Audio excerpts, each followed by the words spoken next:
Yes, well, as we get older and older, I'm 77 right now. Procedure I'm going to have to clean the blood doesn't work. Then I've got probably a few more months to make it before my kidneys shut down. So that's kind of why I'm kind of going along with the interview at this time. You're seeing that what you went through is just too important for people not to know about. Yeah. Yeah. Can we start at the beginning with your military career and just walk through what exactly your experiences were? I was drafted into the military and got into the U.S. Army. After that, I was sent to the Signal Training Center in eastern United States. What year would this be? 58. I went through the Signal Training course. And at that time, I went through the radio teletype course and also the cryptography course, crypto. They had 5 instructors that were getting out of military service. So they pulled the top 5 students, and I was 3rd in the class. So I got pulled as an instructor. Now, were you at this time also working yet for CIA? No. Not yet? No. After one day, my boss came to me, and he said, how would you like to, make some extra money? And I said, oh, money is good. So he's explained to me that he could put it through, would have to get a top secret White House Q clearance for the job, And I thought, boy, must be a pretty exclusive thing, And I said, well, what is this? And he said that I'm director for the CIA for Eastern United States, And I said, oh, I didn't know that. And he said, you weren't supposed to. After about 6 weeks, my security clearance came through, and I got my CIA card. It was an ID card, like a credit card, where I could just go up to the door and slice it, walk right in. And my name at that time, I used an artificial name too. Never used my real name. I started working with him on the project he was on. And that was Project Blue Book, which was kind of partially a fraud.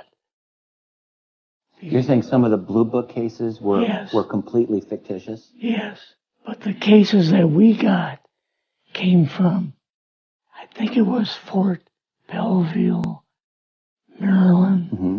Fort Belvoir? Yeah, it didn't come from the Pentagon, or it didn't come from CIA headquarters. But we would get reports about a certain sighting that they had at Mexico or Italy or something like that. And then we had people that would follow through on it, that would go out and interview the people to see if they were nutcases or if it was real. They'd be going overseas frequently? Yeah, I wasn't, but I was coming into the Army fresh off the farm, So I really didn't have much knowledge of anything. But my boss filled me in on Project Blue Book and what they had found so far. As far as Greys and aliens and the Roswell incident. How did you feel when this first got dumped on you? When you first learned about this? I was just kind of overwhelmed with all of this, And I said to him, I don't know if I'm going to be able to be a judge of this type of thing. What's real, what's not, when I don't have much knowledge of it, you know. And then the other thing is, of course, you really weren't able to tell family or close friends, obviously. No, I couldn't tell anybody. You're doing all this crypto work. You're looking at images, photographs, video. It's 1958, maybe the fall of 58. What happened after this? At that time, the Project Blue Book thing kind of went pot, you know. They were telling the world all UFOs are misidentifications, hoaxes, balloons, psychological issues, whatever. Yes. Yeah.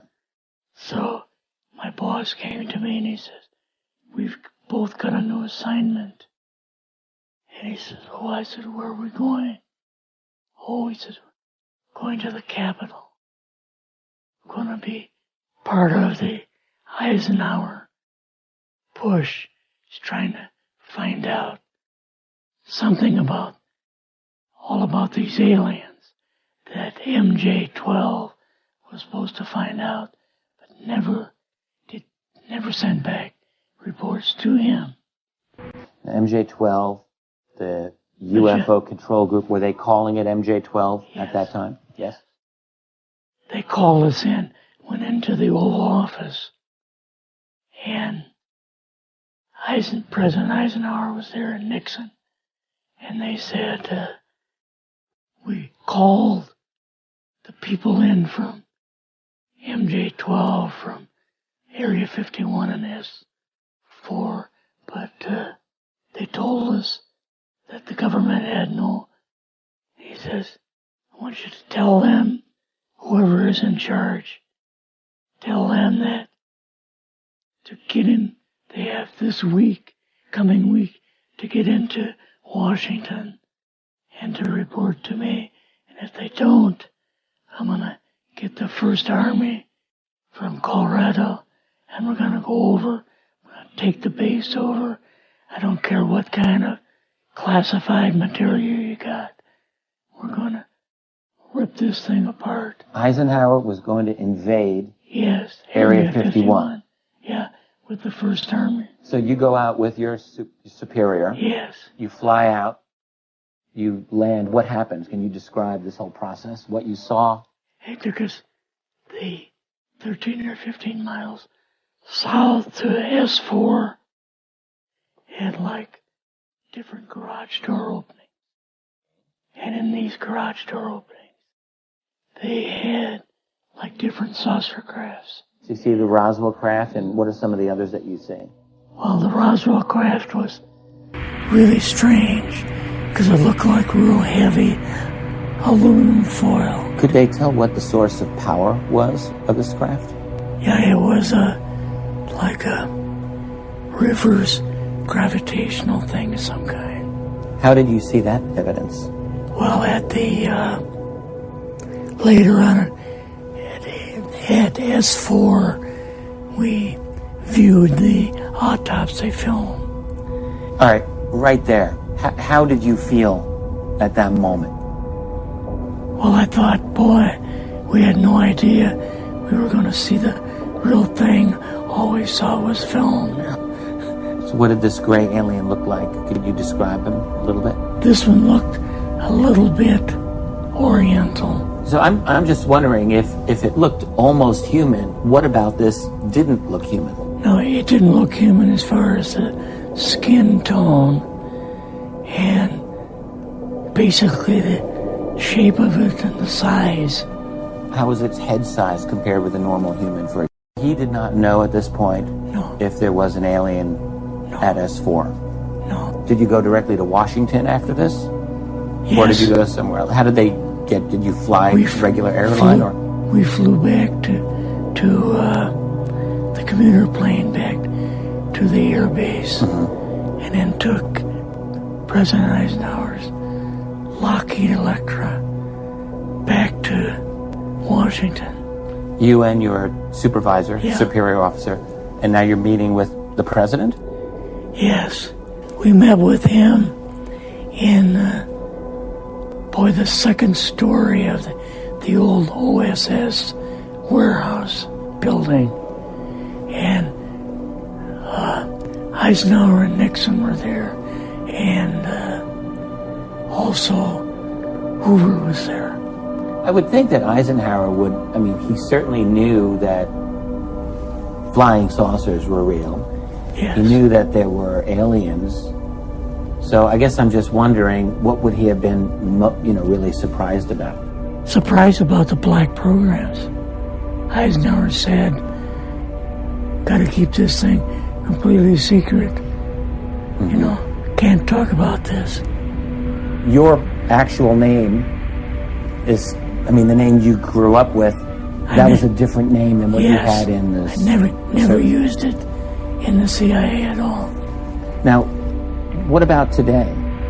You're going on the public record, and this is still sensitive information, even though earlier you talked about Linda Moultonhouse's phone call. Her phone was tapped, and they got my phone number, and through the telephone company, they were able to find me. When they found you, what happened? I was going to a grocery store. Two guys in a black suits come out of a black Lincoln town car and came over to see me. And they told me that I'd better not publish anything or talk to Linda about any more things. That was enough to intimidate you? Yes. Rather remain anonymous. Never show my face on anything. Really, thank you for doing this. Yeah. Ebbene, eccoci rientrati ovviamente. Questo avete ascoltato, l'intervista, per intero, così in inglese. Ovviamente ho cercato nelle parti in cui c'era del silenzio di mandare avanti. Purtroppo il fatto è questo, è che è un documento importante, è un documento che non si trova facilmente su internet, se non reperibile attraverso determinati canali e giri, insomma. Io, in questo caso, su questo video ci sono capitato per caso, devo dire la verità, non l'ho cercato io, mi è arrivato per caso tra i suggerimenti, gira che ti rigira, alla fine ho cercato e ho trovato, quindi comunque alla fine si trova sempre qualcosa, non è questione di questo o quello, è questione proprio del fatto che comunque a volte è anche fortuna, è anche conoscenza, insomma, cercare anche la curiosità di vedere, si trova molto materiale per fare determinate cose. Allora, molte sono leggende, molte sono cose vere, in realtà questo è un uomo che secondo me dice la verità, perché poi comunque di questo incontro qua tra gli alieni, che è venuto dagli Stati Uniti d'America e altri paesi, e un alieno in una base segreta, non mi ricordo dove, insomma, poi l'hanno detto, non so se all'area 51, avvenne veramente, nel senso che comunque sono più persone che ne parlano di queste cose qua, quindi non credo sia una fandonia, ma credo altresì che possa essere plausibile il discorso che comunque esistano altre forme di vita e che queste forme di vita non è che non sono arrivate qui, è che già stanno qui, già stavano qui. Quindi tra l'altro non si riesce molto a capire il discorso di voler nascondere tutto quanto, perché se c'era una possibilità anche minima di poter dare una speranza alle persone, o perlomeno far capire qualcosa, era quello di rivelare appunto al mondo. Però molti hanno paura della psicosi collettiva, cioè sono arrivati gli alieni, tutti impazziscono. In realtà il discorso è che loro secondo me stanno cominciando piano piano a ampliare il discorso, perché se ne sta parlando sempre di più, quindi io credo che parlandone sempre di più la gente diventa più consapevole, quindi chissà, forse un giorno. Però quello che dico è che secondo me gli alieni non è che hanno tante buone intenzioni, perlomeno non hanno fatto un gioco molto pulito quelli che stanno qua, perlomeno, perché se stanno già qui e sono in mezzo a noi, molto spesso dicono sono già in mezzo a noi, ma dove? Chi? Alieni in mezzo a noi? Chi? Perché molti dicono che esiste una razza che deriva dalle Pleiadi, che sono i nordici, che sono molto simili comunque agli esseri umani ed hanno comunque questi capelli biondi, ma chi lo sa, adesso questo poi bisognerà vederlo, ma comunque se è vero sono molto alti. Ma poi c'è tutta la teoria contraria di Corrado Malanga, per esempio, per questo un giorno andremo ad ascoltare cosa ne pensa Corrado Malanga, sugli alieni. Però Corrado Malanga secondo me è un po' estremista per quanto riguarda questo discorso, perché per lui gli alieni sono tutti cattivi. Adesso qualcuno mi dovrà spiegare per quale motivo sono tutti cattivi. Mi è capitato di conoscere diverse persone, insomma, che seguono Malanga, e devo dire che mi spaventano un po', ho sentito dire quello è un luxato, quello ha il ringhio, quello ovviamente non vi sto a spiegare. Lux e ringhio sono due tipologie di alieni che secondo Malanga si innestano nell'uomo tipo parassita e fanno fare cose brutte e cattive agli uomini. In realtà io credo che quello non lo so quanto possa essere vero. Esiste altresì però di contro una prova di un'ipnosi regressiva che mi sembra Malanga ha fatto in un periodo precedente, dove comunque c'era qualcosa di importante, però comunque lui ne parla in un video in particolar modo. Sarebbe interessante poi approfondire il discorso, in effetti, perché poi purtroppo adesso non abbiamo abbastanza tempo poi